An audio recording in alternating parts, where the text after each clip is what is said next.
Également sur le site d'exposition des produits hier, des membres du gouvernement y ont fait un tour. C'est pour apprécier les efforts des jeunes entrepreneurs et les encourager à faire davantage.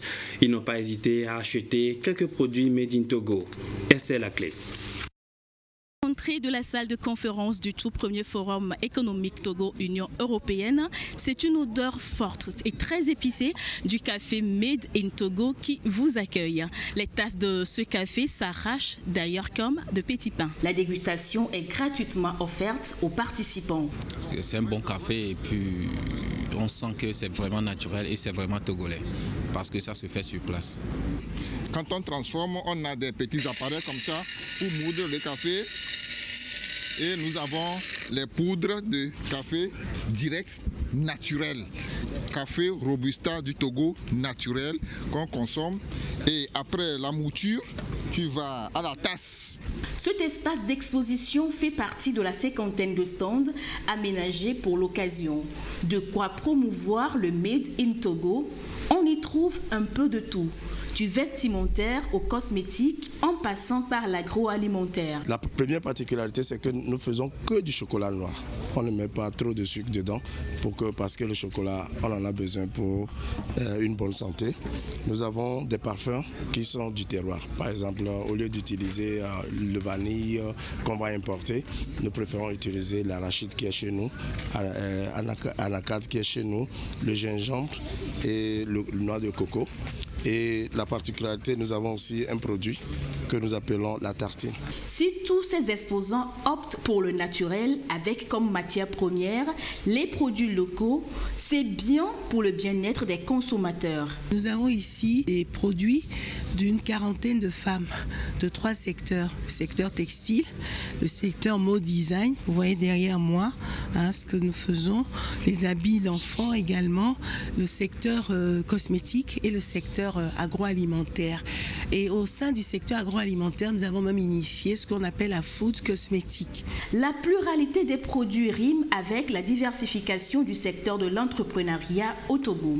Un secteur en plein essor et qui occupe une place de choix dans les projets et programmes du gouvernement et des élus locaux. On a des petites entreprises qui ont besoin de se faire valoir. Au fur et à mesure où la Chambre de commerce et d'industrie du Togo propose des foires, que ce soit des quinzaines commerciales et autres, les petites et moyennes entreprises commencent à vraiment avoir l'expertise et savent que c'est le lieu indiqué de pouvoir promouvoir leurs produits. Ce n'est pas pour vendre leurs produits, mais c'est de pouvoir attirer l'attention de certains investisseurs. Je viens de déguster Choco Togo qui a très bon goût, qui est délicieux et je conseille cela à nos concitoyens, même aux étrangers, parce que c'est un bon produit à base de produits naturels. Je suis très content de leur participation à ce forum Togo-Union européenne et c'est d'ailleurs tous les Togolais qui sont à féliciter pour cela, notamment le chef de l'État qui a su insuffler cette dynamique à tout le monde. Donc le Togo est en bonne voie, d'atteindre la qualité de pays émergent. Outre les produits, plusieurs stands offrent des consultations, conseils et informations aux entrepreneurs. C'est l'exemple de l'OTR et du paillage SP. Sur nos tables, nous avions pu réunir toute la documentation qui permet d'informer les différents investisseurs potentiels sur l'administration fiscale, sur les possibilités d'investissement et sur les différents avantages que confère le Code des investissements au Togo. Donc nous avons eu toute cette documentation qu'on met à la disposition gratuitement à tous ceux qui viennent à ce stand pour les informer. Ici, vous avez le stand du paillage SP. Donc, c'est un projet financé par la Banque africaine de développement.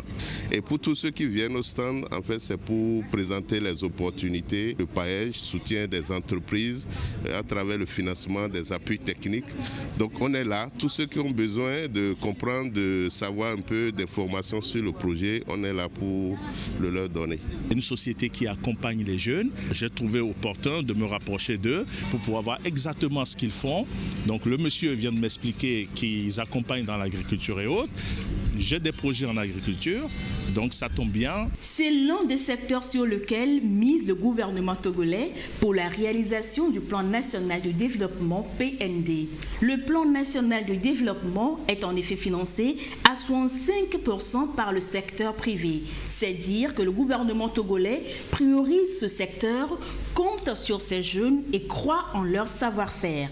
En témoigne la visite des stands par des membres du gouvernement en charge de la jeunesse, de l'entrepreneuriat, de la promotion du secteur privé, du commerce et de la consommation locale.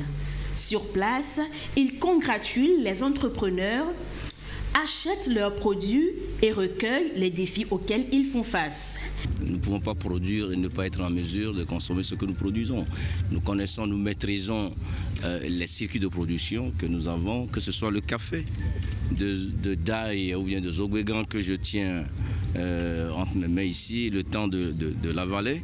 Mon département travaille dans ce sens-là. Nous venons de visiter les stands. Le Togolais, il est ingénieux. S'il décide, il réussit. Il y a plusieurs produits que nous avons et nous devons travailler à ce que le Made in Togo prenne de la valeur. Mais nous ambitionnons aller au-delà, faire aimer nos produits dans notre sous-espace CEDEAO, plus de 300 millions de consommateurs et même lorsque nous allons au plan africain et au-delà même de notre continent. C'est ça la promotion. Nous allons organiser très prochainement un atelier sur la promotion de la consommation locale qui se fera de façon inclusive avec tous les acteurs possibles. La première édition du Forum économique Togo-Union européenne ferme ses portes, mais l'exposition reste ouverte au public jusqu'au dimanche.